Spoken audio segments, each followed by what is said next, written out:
DU का phase 2 यानी preference filling finally start हो गई है, तो इसमें कोई भी मिस्टेक नहीं करेगा। सबको अपनी प्रेफरेंस लिस्ट बहुत अच्छे से बनानी है, क्योंकि आपके मार्क्स से कहीं ज्यादा इंपॉर्टेंट होती है प्रेफरेंस लिस्ट। बहुत सारे बच्चे पिछले सालों में एक अच्छा कॉलेज नहीं ले पाए क्योंकि उन्होंने अपनी प्रेफरेंस लिस्ट अच्छे से नहीं बनाई थी, भले उनके कितने भी अच्छे नंबर आ गए। तो इस वीडियो में आपको सब कुछ सिखाने वाली हूँ, तो जल्दबाजी में अपनी गलत प्रेफरेंस लिस्ट सबमिट मत कर देना, ठीक है। तो सबसे पहले चैनल सब्सक्राइब कर लो, क्योंकि आई गारंटी यू कि इससे बेटर आपको वीडियो पूरे इंटरनेट पे कहीं नहीं मिलने वाला है ऑन प्रेफरेंस लिस्ट। तो चलो बेसिक से स्टार्ट करते हैं, सब कुछ मैं आपको बताने वाली हूँ, आपको ज्यादा टाइम नहीं लूंगी। सबसे पहले एक पेन एंड कॉपी लेके बैठ जाओ, क्योंकि मैं बहुत सारी चीजें आपसे इसी वीडियो में सॉल्व कराने वाली हूँ।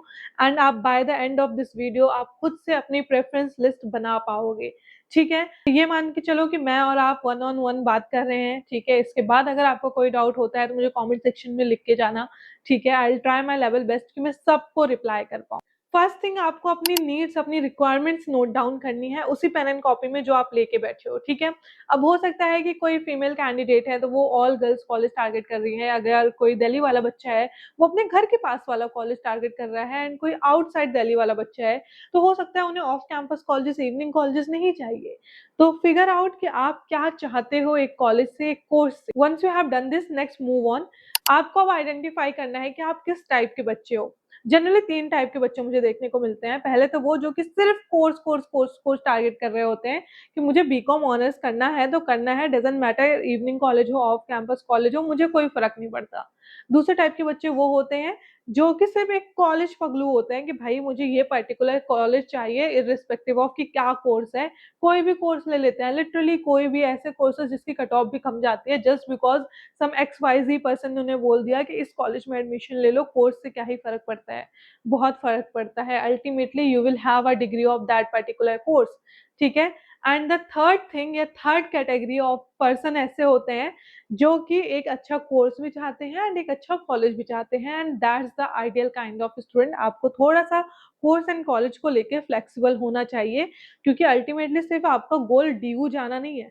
डीयू से पढ़ के निकल के कुछ करना भी तो है, डीयू में रह के क्या कर लोगे, ठीक है। So please understand this thing. अभी आपको ड्यू बहुत अच्छा लग रहा होगा, but once you get into that thing आपको लगेगा कि इसके लिए मैंने इतनी मेहनत करी है। I am a due graduate, अभी भी मैं अपनी पोस्ट ग्रेजुएशन ड्यू से कर रही हूँ। So I get this thing, and मैं आपको ये सब रियलिस्टिकली बता रही हूँ जो कि आपको कोई नहीं बताता। So first identify this thing, and अगर आपको नहीं पता है कि आपको क्या करना चाहिए तो आई वुड सजेस्ट कि एक अच्छा कोर्स एंड एक अच्छा कॉलेज आपको लेना चाहिए। नेक्स्ट थिंग, अब आप ये देखो कि आप कौन कौन से कोर्सेज के लिए एलिजिबल हो। अगर आपने सब्जेक्ट मैपिंग कर लिया है तो आपके डैशबोर्ड में क्लियरली दिख रहा होगा कि आप कौन कौन से कोर्सेज के लिए एलिजिबल हो, एंड अगर अभी तक नहीं करी है तो ड्यू का official bulletin of information low and वहां पे चेक करो कि आप कौन कौन से कोर्सेज के लिए एलिजिबल हो। क्योंकि बहुत सारे बच्चों को तो यही नहीं पता होता है कि वो कौन कौन से कोर्सेज के लिए एलिजिबल है। लाइक लिटरली मेरे पिछले हफ्ते की सारी ऑलमोस्ट काउंसलिंग कॉल्स में बच्चों के यही बता रही होती हूँ कि वो कौन कौन से कोर्सेज के लिए एलिजिबल है, ठीक है। तो if you have that doubt तो प्लीज बुलेटिन ऑफ इन्फॉर्मेशन देखो, एंड वहां से आपको पता चल जाएगा क्लियरली कि आप कौन कौन से कोर्सेज के लिए एलिजिबल हो, ठीक है। अब जिन भी कोर्सेज के लिए आप एलिजिबल हो उनमें से कुछ अच्छे कोर्स जो कि आप करना चाहते हो उनको शॉर्ट लिस्ट कर लो। लेट्स से मैं बहुत सारे कोर्सेज के लिए एलिजिबल हूँ एंड मैं चाहती हूँ कि मैं 3 कोर्स करूँ। पहला हो गया फिजिक्स ऑनर्स, दूसरा हो गया chemistry honours, and third is BSc program physical sciences with chemistry, जो कि मेरा एक्चुअल कोर्स है, ठीक है। अब जो आपको पता चल गया है कि आप ये 3 कोर्स में इंटरेस्टेड हो सकता है कि आप 10 कोर्सेज में इंटरेस्टेड हो, कोई बड़ी बात नहीं है, ठीक है। मिनिमम सबको 3 से 4 कोर्स तो लेके चलने ही चाहिए, ठीक है। This is my personal advice. अब जब आपको पता चल गया है कि आप कौन कौन से कोर्सेज के लिए इंटरेस्टेड हो, अब इन कोर्सेज को रैंक करो। मेरी रैंकिंग क्या हो सकती है कि मेरा फर्स्ट प्रायोरिटी वाला जो कोर्स है वो केमिस्ट्री ऑनर्स है। अगर केमिस्ट्री ऑनर्स नहीं मिला तो मैं फिजिक्स ऑनर्स कर दूंगी, एंड जब फिजिक्स ऑनर्स भी नहीं मिला तो मैं BSc program physical sciences with chemistry कर लूंगी, ठीक है। अब जैसे मैंने प्रायोरिटाइज करा वैसे आप भी अपने कोर्सेज को प्रायोरिटाइज करोगे। प्रायोरिटी डन होगी। अब आते हैं मेन टास्क पे। अब आपका टास्क ये है कि हर एक कोर्स जो भी आपने चूज करा है उसमें कौन कौन से कॉलेजेस हैं उन सबको लिस्ट डाउन करो एंड उनको रैंक करना स्टार्ट कर दो। लेट्स से केमिस्ट्री ऑनर्स में अब 15 से 20 कॉलेजेस हैं, तो अब उन सारे कॉलेजेस को मैं रैंक करना स्टार्ट करूंगी कि अच्छा टॉप 1 पे ये कॉलेज है, उसके बाद ये है, उसके बाद ये है, ये है, ये है करके मैं सारे कॉलेजेस रैंक कर लूंगी। एंड हाँ, इसके लिए आपको परेशान होने की जरूरत नहीं है, 1 से 2 दिन का टाइम दो मुझे, मैं नेक्स्ट वीडियो में आपको हर एक कोर्स की फ्री प्रेफरेंस लिस्ट, ये रैंकिंग बेसिकली दे दूंगी, तो आपको भटकना नहीं पड़ेगा, ठीक है। And also one more thing, if you want one on one personal guidance कि आपकी जो भी प्रेफरेंस लिस्ट है मैं उसको सही करा दूं वीडियो कॉल पे, क्योंकि सबकी प्रेफरेंस लिस्ट अलग हो सकती है, एंड आपकी जितने भी डाउट है सब कुछ केटर कर लूं, तो उसके लिए आप मेरे साथ one on one counselling call book कर सकते हो, जिसका लिंक मैं तो डिस्क्रिप्शन बॉक्स या फिर पिन कमेंट दोनों जगह दे दूंगी। बट स्लॉट्स काफी लिमिटेड है, तो आप देख लेना कि अवेलेबल है या नहीं है, लास्ट डे का वेट मत करना। मैं वैसे भी 11th वगैरह तक काउंसलिंग नहीं लूंगी, because obviously 11th is the last date and there is no point of it. अब जब आपने सभी कोर्सेज के लिए कॉलेजेस को रैंक कर लिया है, अब आता है सबसे इंपॉर्टेंट एंड टिपिकल पार्ट कि इन कॉलेजेस एंड कोर्सेज को अरेंज कैसे करना है। ये मैं आपको स्क्रीन पे ले चल के बहुत अच्छे तरीके से समझाती हूँ, बट उससे पहले एक दो चीजें सुन लो, ठीक है, बहुत इंपॉर्टेंट चीजें हैं। सबसे पहले तो ये कि आपके जो प्रेफरेंस लिस्ट है स्कोर के अकॉर्डिंग नहीं बनेगी। अब कैसे नहीं बनेगी वो समझाती हूँ, ठीक है, 1 मिनट सुन के जाना। पहली चीज तो ये कि बहुत सारे लोग ये सोचते हैं कि मेरे तो स्कोर कम है, तो मुझे नॉर्थ कैंपस साउथ कैंपस का कॉलेजेस रखने की क्या जरूरत है। तो भाई किसी भैया दीदी ने आपको ये बता दिया है कि ये पर्टिकुलर कट ऑफ जाएगी, डजेंट मैटर कि उनकी जो कही गई चीज है वो पत्थर की लकीर है, सही हो गई वेल एंड गुड, बट अगर सही नहीं हुई, कट ऑफ कम चली गई, तो उनके कारण तो आपका एक अच्छा कॉलेज, एक अच्छा कोर्स मिलने का चांस चला जाएगा, राइट। तो ड्यू आपको यही बोलता है कि आपको अपनी प्रेफरेंस लिस्ट देनी है, आपको अपनी प्रेफरेंस लिस्ट मार्क्स अकॉर्डिंग नहीं बनानी। तो टॉप कॉलेज को टॉप में रखो, जो बिलो एवरेज है उनको बिलो एवरेज नीचे रखो, जो एवरेज है उनको मिडिल में रखो, ठीक है, ऐसे बनाओ। अगर आप जिन कॉलेजेस में आपका एडमिशन नहीं हो रहा है फिर भी उनको प्रेफरेंस लिस्ट में रखते हो ना, उससे आपको कुछ नहीं बिगड़ना। बट अगर उनको प्रेफरेंस लिस्ट में नहीं रखोगे, तो जो थोड़ा बहुत भी चांसेस था ना मिलने का सेकंड राउंड थर्ड राउंड में, वो भी आपके हाथ से निकल जाएगा। तो अगर रखोगे तो कोई नुकसान नहीं है, नहीं रखोगे तो बहुत नुकसान है। एंड सेकेंड थिंग, जब आपका स्कोर लो होता है तो आपको ज्यादा से ज्यादा कोर्सेज, ज्यादा से ज्यादा कॉलेजेस रखने होते हैं। एंड कोर्स में बिल्कुल भी ऐसे कोर्स मत रख लेना कि जो आपको करने ही नहीं है। ऑल दो अगर आप एकदम बैकअप के लिए रखना चाहो तब रख सकते हो, क्योंकि अल्टीमेटली आपके पास एक ऑप्शन होता है कि अगर आपको विड्रॉ लेना है, तो अगर आपको एक अच्छा कॉलेज नहीं मिल रहा है तो आप लास्ट में जाके विड्रॉ ले सकते हो। ऑल दो उसमें कुछ आपकी फी डिडक्ट होती है 1000 रुपीज, बाकी आपको रिफंड आ जाता है। All right.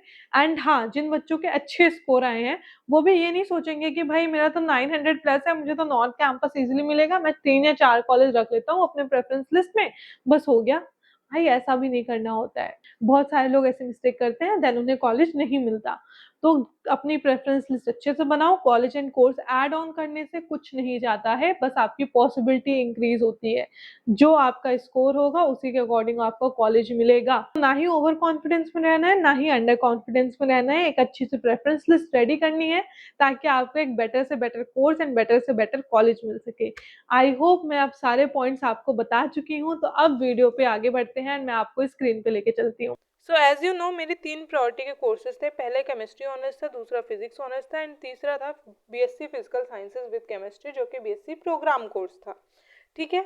अब मैंने बीएससी केमिस्ट्री ऑनर्स के लिए सारे कॉलेजेस को रैंक कर लिया, सिमिलरली मैंने फिजिक्स ऑनर्स के लिए सारे कॉलेजेस को रैंक कर लिया and physical sciences with chemistry के लिए भी मैंने सारे कॉलेजेस को रैंक कर लिया। Once I have done this thing, अब आता है मेन काम विच इज़ इंटरमिक्सिंग। मेरा गोल ये है कि मुझे अपना पहली प्रायोरिटी का कॉलेज एक अच्छी जगह से मिल जाए। अगर नहीं मिलता तो मुझे लोअर कॉलेज नहीं जाना, मुझे फिर भी अपनी सेकंड या थर्ड प्रायोरिटी वाला कोर्स एक अच्छी जगह से ही परस्यू करना है। All right, you got the idea, now let's look into it. तो अब मैं क्या करूँगी कि जो फिजिक्स ऑनर्स वाले जो कोर्सेज हैं, मैं ट्राई करूँगी कि नॉर्थ कैंपस में अगर मुझे केमिस्ट्री ऑनर्स नहीं मिलता तो एटलीस्ट फिजिक्स ऑनर्स मिल जाए, ठीक है। एंड अगर फिजिक्स ऑनर्स में नहीं मिलता तो at least BSc physical sciences with chemistry मिल जाए, ठीक है। मैं बीएससी फिजिकल साइंसेज में बोलूँगी वीडियो में, तो आप समझ जाना, ठीक है, क्योंकि वो बहुत लंबा नाम हो जाता है कोर्स का। ऑल राइट, तो ऐसे करके मैं एक प्रेफरेंस लिस्ट बना सकती हूँ। देन सिमिलरली मैं ये भी कर सकती हूँ कि अगर नॉर्थ कैंपस नहीं मिल रहा देन एटलीस्ट हमें साउथ कैंपस से केमिस्ट्री ऑनर्स मिल जाए, फिर साउथ कैंपस से फिजिक्स ऑनर्स मिल जाए, देन साउथ कैंपस से क्या मिल जाए हमारा ये third course which is physical sciences, ठीक है। तो ऐसे करके मैं एक पहले रफ प्रेफरेंस शीट बनाती हूँ, देन आपको आगे समझाती हूँ। ठीक है, कहाँ गया, अरे भाई, ठीक है। So this is what I have done. ये अभी बेसिक बन गई, बहुत सिंपल, बहुत इजी। बट अब यहाँ पे आता है एक्चुअल कॉम्प्लिकेशन। अब हमें हर पॉइंट में इस प्रेफरेंस लिस्ट में ये सोचना है कि क्या हमारी अपर प्रेफरेंसेस अच्छी हैं या नहीं। अपर प्रेफरेंसेस से मेरा क्या मतलब है कि लेट से अगर मुझे Daulat Ram college chemistry honours के लिए अलॉट होता है which is my 7th preference, तो क्या मेरी 1 से लेके 6 प्रेफरेंस आर गुड इनफ और not? I guess they are good enough. अब मान लो मुझे स्टीफेंस कॉलेज अलॉट होता है फॉर फिजिक्स ऑनर्स, तो क्या मेरी अपर प्रेफरेंसेस अच्छी हैं या नहीं? बट अब यहाँ पे मैं शायद लालची हो जाऊँ ये सोच के कि भाई मुझे तो अभी स्टीफन से फिजिक्स ऑनर्स मिल रहा है, ऊपर मुझे दौलत राम जैसे किरोरीमल जैसे कॉलेज भी मिल सकते हैं, बट मेरा प्रायोरिटी वाला कोर्स मिल जाएगा। तो शायद मैं थोड़ी सी लालची होकर ये सोचूं कि ये जो केमिस्ट्री, सॉरी, मैं लालची होकर ये सोचूं कि जो फिजिक्स ऑनर्स है शायद मैं यहाँ पे हंसराज के बाद रख सकती हूँ। अब मुझे अगर यहाँ पे 6 नंबर पे किरोरीमल कॉलेज मिलेगा एंड अब मैं अपग्रेड करती हूँ तो मुझे स्टीफेंस का फिजिक्स ऑनर्स भी मिल जाए, मुझे कोई प्रॉब्लम नहीं है। बट ये मेरी पर्सनल प्रेफरेंस है, किसी को इस चीज़ से प्रॉब्लम हो भी सकती है, अगर प्रॉब्लम है तो उसको नीचे रहने दो। सेम गोज विद लेट से अगर मुझे यहाँ पे है कि अब यहाँ पे मैं खड़े होकर ये सोच रही हूँ कि अच्छा स्टीफन से बेसिक प्रोग्राम मिलेगा तो क्या मैं अपग्रेड करूँगी? If the answer is yes then well and good, if answer is no तो इसको वहाँ ले जाओ जहाँ पे आप इसे रखना चाहते हो। शायद मैं इसको यहाँ पे रख दूँ, शायद थोड़ी सी लालची हो सकती हूँ मैं, यू नेवर नो।